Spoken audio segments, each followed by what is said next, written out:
going to make a gluten-free coconut pecan cake. My recipe is for a gluten-free coconut walnut squares. So I'm going to substitute pecans for the walnuts. I don't know, I've never been a big fan of walnuts. I do like them, but I thought, oh, pecan and coconut would be really nice. So anyway, this is recipe is from a local girl on Salt Spring Island, Jana Rorick, the Little Island Bake Shop. So I've never tried this recipe yet, so I thought I'd give it a try, see what it's like. Anyway, so what we're going to start with, I've actually already started.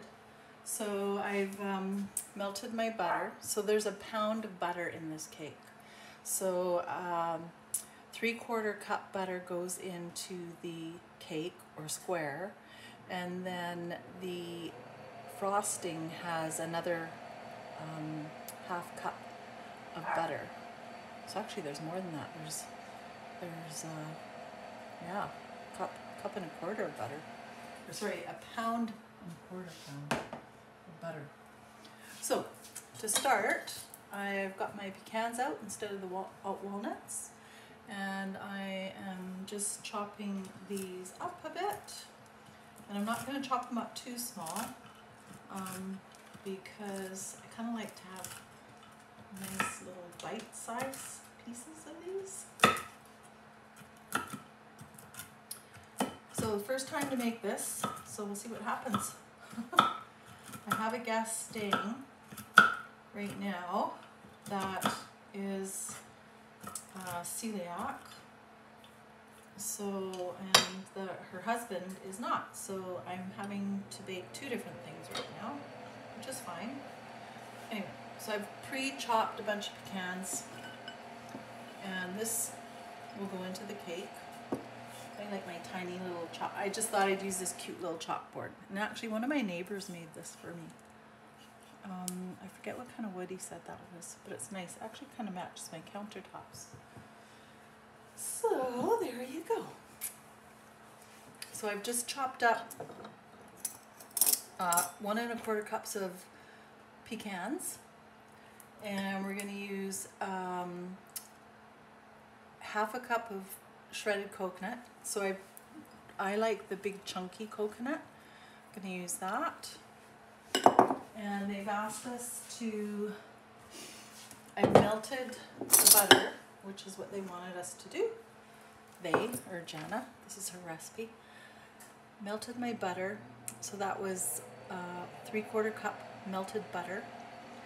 And I will now add my sugar, mix it well, which is 3 cups of brown sugar, packed, which I'm not going to do because I always find there's recipes too sweet.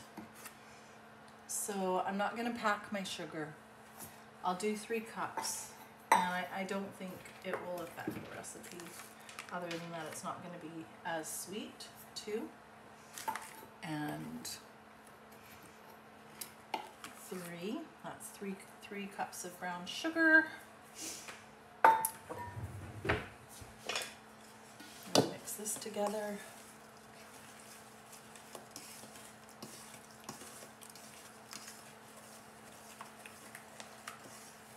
Nice. Okay.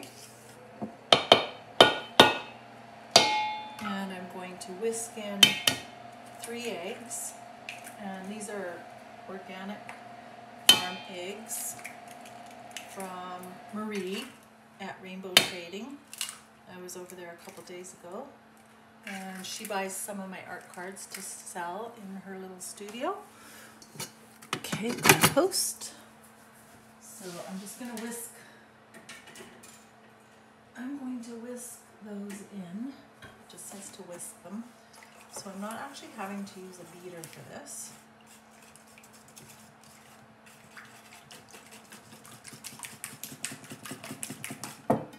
May have wanted to get a bigger bowl.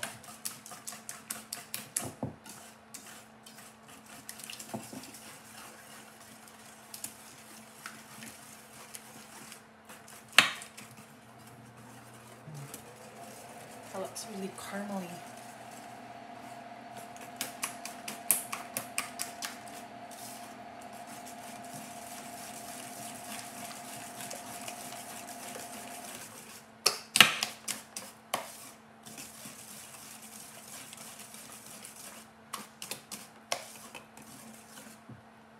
Nice. And let's see. I will get my dry ingredients. Okay, so I'm going to set this aside and I will get my dry ingredients, which is the flour, so gluten-free flour, so 1.5 cups gluten-free flour, 1 and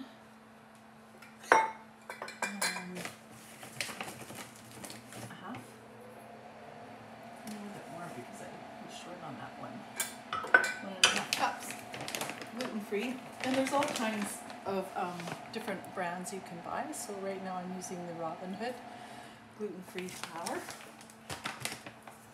I've done that, and we're going to put in 1 tablespoon of baking powder,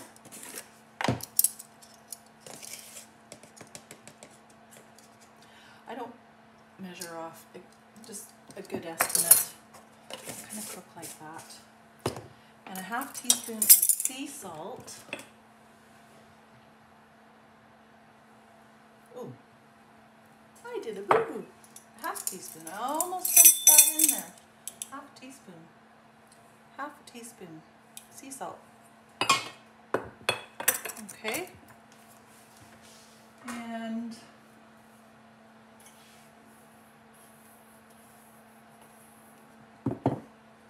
lightly stir. I think I'm going to use my whisk. I like to use whisks for doing dry ingredients. It kind of really breaks up stuff there. And mixes it well. Tiny little whisk. And I'm going to throw the coconut in here. And that was 1.5 cups unsweetened coconut, shredded. I sort of used a bigger chunk.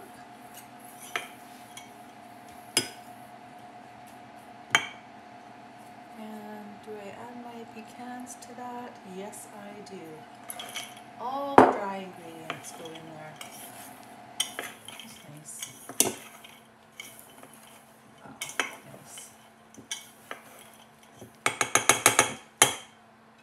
Okay, so I've got my flour, whoops, my sugar, pecans, baking powder, salt, coconut, all mixed together in here, dry ingredients. And now I will get my other wet ingredients here. Whisk that up a little bit more. Okay, so with that, I am going to mix up the dry into the wet. Just put it all in there.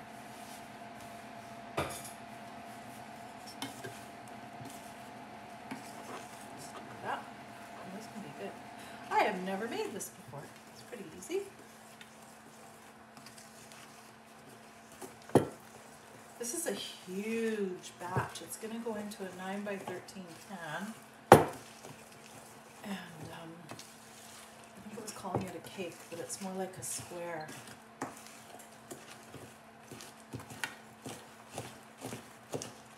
Yeah, so mix it up. Everything blended together. And I may have to get my spatula to get that out of the pan. Okay, and so I've got my 9x13 pan. I've already greased my pan, and I'm going to pour this into the pan.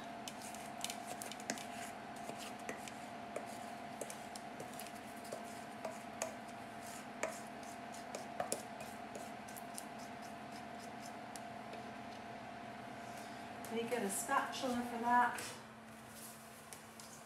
Gooey. That is gooey. Okay.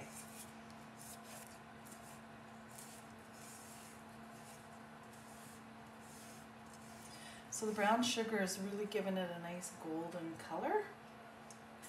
It's going to be interesting to see what these taste like. Yum! Okay, like that. Just spread it around evenly in your pan. I've turned the oven on. The oven's at 350. And it will take how long to bake?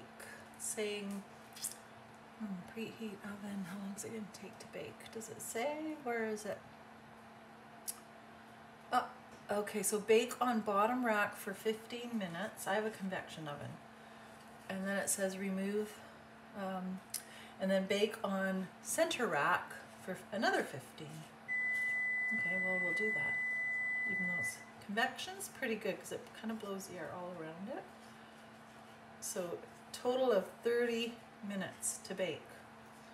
And again, this is a 9x13 pan I've used, and it's actually a large recipe. So you could, if you didn't want to make as much, you could just cut the recipe in half. And a lot of Jana's recipes in this book are a bit larger because she used to have a shop here.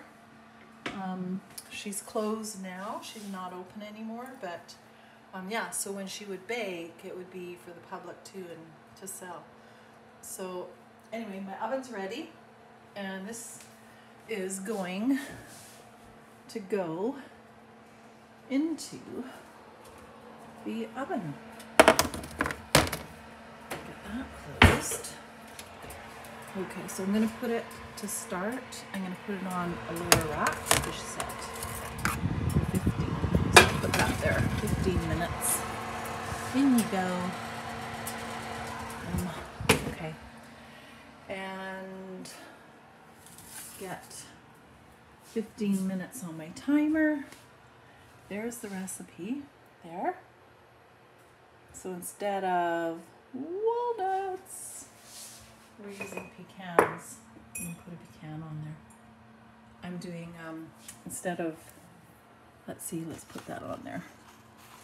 Gluten-free. It's going to slide off. Here, I'll put it down.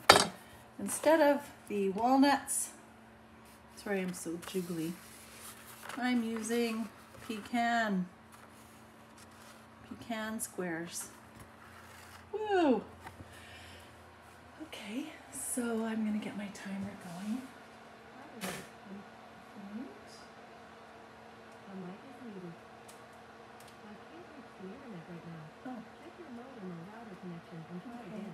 Hey Google, give me 15 minutes on the timer. The mic is okay. The mic's back on.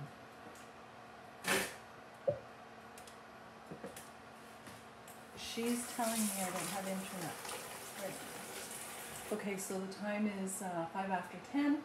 So I'm going to do 30 minutes. So at about 20, I'll say about 25 to 11. And now the second part, which is the frosting, which is there, I will do in a second video because I have to go to town and go buy some whipping cream because I don't have any whipping cream. Yum, and I have maple syrup, Canadian maple syrup. So anyway, here's the first part of the recipe. It says here, the wonderful chewy square with its cake-like base and sweet fudgy maple frosting is sheer decadence in a baking pan. It's one treat even celiacs can enjoy, although if you don't want to use the gluten-free flour blend, you can still make this with unbleached flour. Just increase the amount by 3 tablespoonsful. Okay, so I will do a part 2 of this, and for the glaze, or the frosting, and then we will show you what it's like. Okay, thanks for watching. Like and subscribe, Gulf Island Rock, mixed channel of gardening, travel, hiking, painting, art, cooking. Banana Joe, my husband, is in a lot of the videos. Yeah, like and subscribe. We're hoping to grow both our channels. And yeah, keep on watching. Thanks so much. Bye.